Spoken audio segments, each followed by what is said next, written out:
আসসালামু আলাইকুম, স্বাগত জানাচ্ছি খেলাধুলার আপডেট নিউজ ট্রেন ক্রিকেটে। বিপিএল উন্মাদনা আর প্রত্যাশার পারদ যখন তুঙ্গে, ঠিক তখনই বিপিএল 2026-এর দল বিন্যাসে এসেছে বড় পরিবর্তন। দেশের কোটি কোটি ক্রিকেট ভক্তদের ভালোবাসার এই ফ্র্যাঞ্চাইজি লিগে আগামী মৌসুমে দেখা যাবে না বেশ কিছু পরিচিত মুখ। এদের মধ্যে অন্যতম Fortune Barishal, Khulna Tigers, Chittagong Kings এবং নতুন করে দল চেয়ে সাড়া ফেলে দেওয়া নোয়াখালী।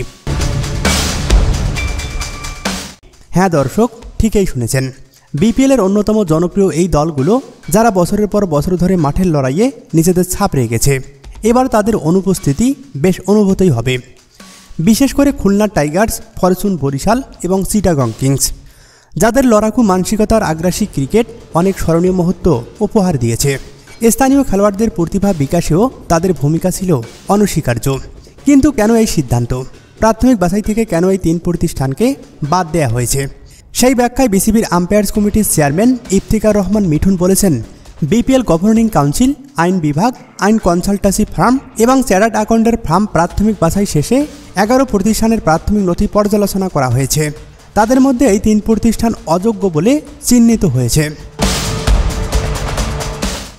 দরপত্র আহ্বানে অনেক নথিপত্র চাওয়া হয়েছিল ফ্র্যাঞ্চাইজিগুলোর কাছে, কিন্তু এই তিন প্রতিষ্ঠান বাংলা মার্টস, এসকিউ এক্সপার্টস, মাইটির পর্যাপ্ত নথিপত্র ছিল না বলে তারা বাদ পড়েছেন।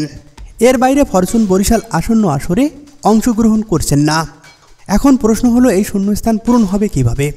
নতুন ফ্র্যাঞ্চাইজি আসবে নাকি দলের সংখ্যা কমিয়ে আয়োজন করা হবে আসন্ন আসর? এই পরিবর্তন কি প্রতিযোগিতার মানকে প্রভাবিত করবে নাকি নতুন দলগুলো আরও প্রতিদ্বন্দ্বী হয়ে আসবে? ফরচুন বরিশাল ও খুলনা টাইগার্সের দর্শকরা নিশ্চয়ই তাদের প্রিয় দলকে মাঠে দেখতে না পেয়ে হতাশ হবেন। একইভাবে চিটাগং কিংসের সমর্থকদেরও মন খারাপ হওয়া স্বাভাবিক। কিন্তু বিপিএল মানেই তো এগিয়ে যাওয়া, নতুন কিছুকে স্বাগত জানানো। আমরা আশা করব এই পরিবর্তনগুলো বিপিএলকে আরও আকর্ষণীয় এবং শক্তিশালী করে তুলবে।